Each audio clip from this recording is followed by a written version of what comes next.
Skype. Leopoldo, buenas noches. Aquí Antonio y Daniela los saludamos. ¿Qué tal? ¿Cómo andan? Un gusto en escucharlos y verlos. Gracias por atendernos, el gusto es nuestro. Bueno, a ver, podría sumar a esto que veíamos, no sé si estaba escuchando el informe, pero también esta semana se supo que Aníbal Fernández finalmente no era la morsa, ¿no? Que era otra de las mentiras, otra de las operaciones, todo mentira. Sí, a ver, si tomamos el informe completo que ustedes han hecho, desde la primera parte que tiene que ver con el espionaje a los familiares de Lara San Juan, pasando por esta operación PUF y las mentiras que en su momento se llevaron adelante para torcer la voluntad de la sociedad en una elección, nos vamos a dar cuenta de que estos años hemos estado viviendo en escenarios realmente excepcionales. ¿En qué sentido? En el sentido de que se montó con una impunidad enorme y, lo que es peor, detrás de la bandera del republicanismo, de la defensa del Estado de Derecho, lo que habla de la hipocresía de esta gente, una operación sobre la sociedad argentina que puede ser calificada desde lo moral como perversa y desde lo jurídico como de una ilegalidad inédita desde el punto de vista democrático. ¿Por qué digo esto? Porque efectivamente todo tiene que ver con todo. Por supuesto que hay situaciones que en particular nos pueden impactar más o menos. Yo soy consciente de que mucha gente, cuando empezábamos a hablar de esto del espionaje ilegal, de la persecución política, del armado de causas, de cómo la Agencia Federal de Inteligencia se dedicó exclusivamente a perseguir opositores o extorsionar personas para fabricar causas judiciales, buena parte de la sociedad lo ha visto y probablemente lo siga viendo como algo que ocurre entre políticos. Es decir, que los políticos espían, o que esto de espiar es normal, que lo han hecho todos los gobiernos, que es una manera de intentar naturalizar la situación y sacar de encima de esta gente, de estos miserables, porque de otra manera no se puede calificar, la responsabilidad que les cabe. Pero cuando aparece, por ejemplo, el caso de los familiares de Lara San Juan, es como que esto tiene otra sensibilidad, sensibiliza de otra manera. ¿Por qué? Porque acá aparecen ciudadanos del común, que no tienen una militancia política, que no tienen una actividad política. Con esto no quiero decir que una cosa está justificada y la otra no, todo lo contrario. Lo que quiero decir es que se mira con una sensibilidad diferente. Lo humanizan. Exactamente, lo humanizan.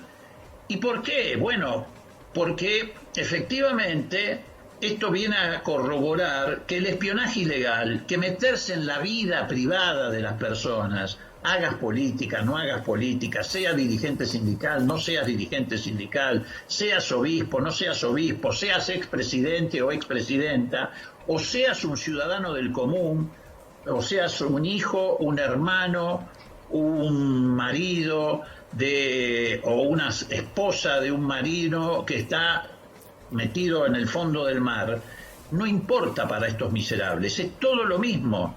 Y a todos nos llega tarde o temprano un aparato estatal dedicado al espionaje y a la persecución, que empieza por dirigentes, pero termina por el hombre del común, como le pasó a estos familiares. Vos fíjate el dolor que significa tener a tu familia o a tus familiares metidos en el fondo del mar y que encima te degraden con el espionaje. Pero además hay otra cuestión muy importante en el caso del espionaje de Lara San Juan, que tal vez sí lo diferencia desde el punto de vista jurídico. Este espionaje tan perverso, tan miserable, demuestra claramente la responsabilidad de Macri. De Macri. ¿Por qué? Porque ustedes se lo acaban de leer y además está en la causa. Los informes se hicieron para Macri. Le informaban qué iba a pasar cuando lo fueran a ver después de mucho tiempo que lo recibió los familiares. ¿A quién le informaban? A Macri. Le informaban a Macri qué iba a pasar cuando visitara Mar del Plata para ir a jugar al golf. Le decían, ojo, cuando usted vaya a jugar al golf puede pasar tal cosa. lo informaron cuando hizo en Chapalmalal, que ustedes saben que está a pocos kilómetros de Mar del Plata, un encuentro de estos de retiro espiritual que hacía el PRO. Le dijeron, ojo, van a ir los familiares hasta el predio de Chapalmalal de Presidencia de la Nación. Los informes ilegales, en este caso no cabe ninguna duda que eran requeridos y recibidos por el propio Macri.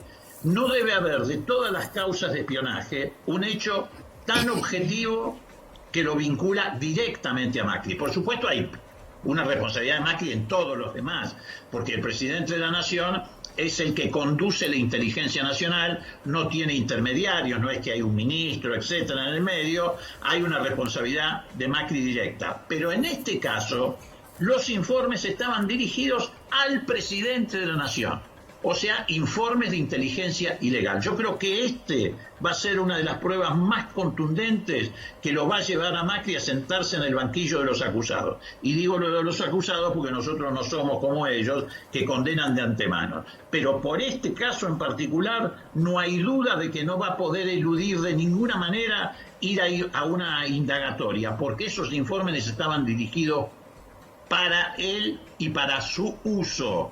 Cómo tenía que actuar, qué tenía que mentirle a los... Es más, en uno de los informes,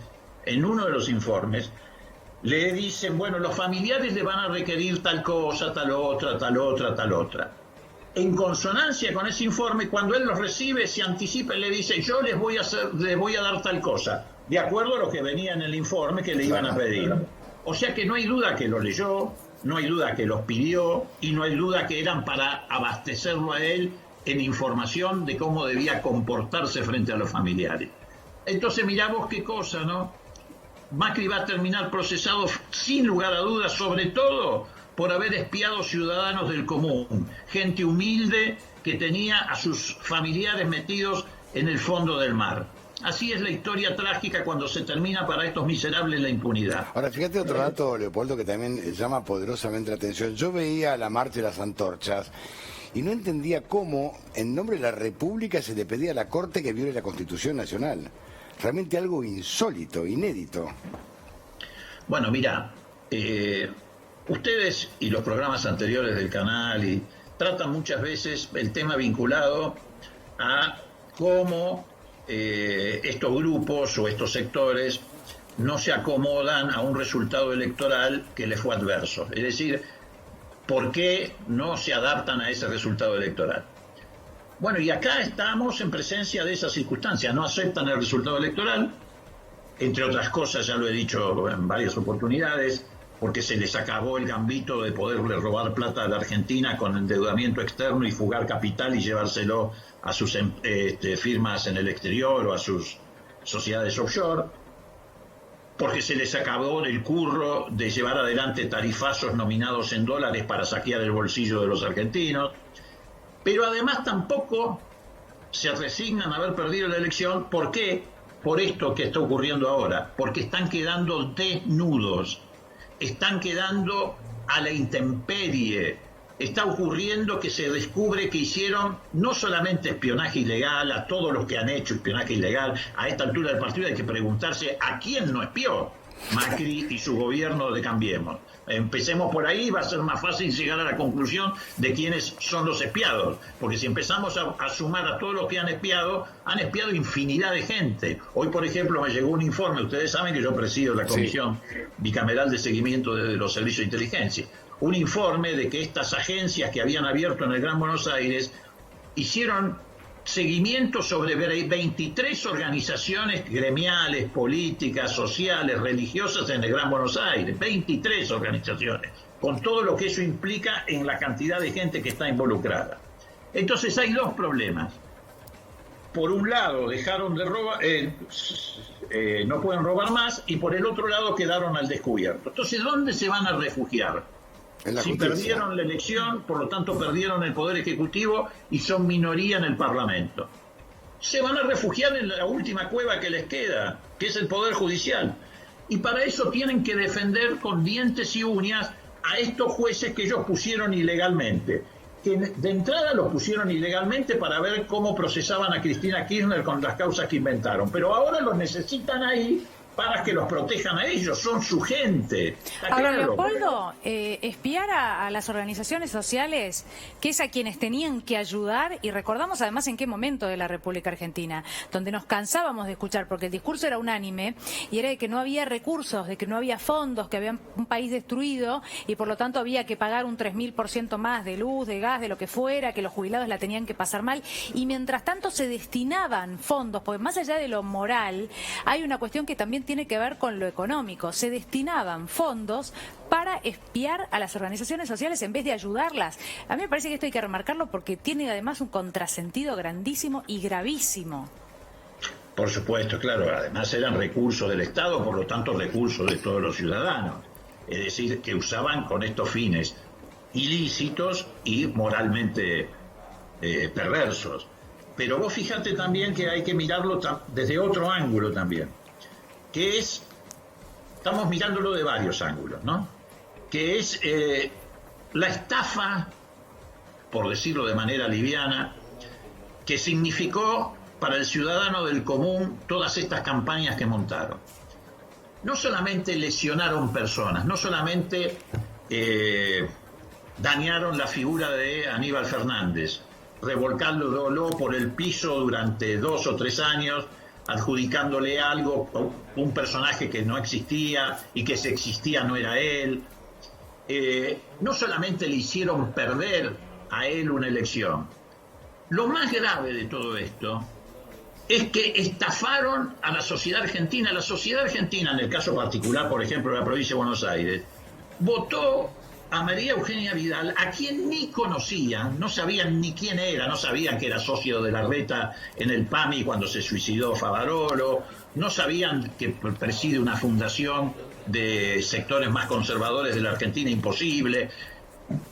La presentaron como la contracara de un señor que estaba vinculado al narcotráfico, etcétera. Montaron operaciones con narcotraficantes.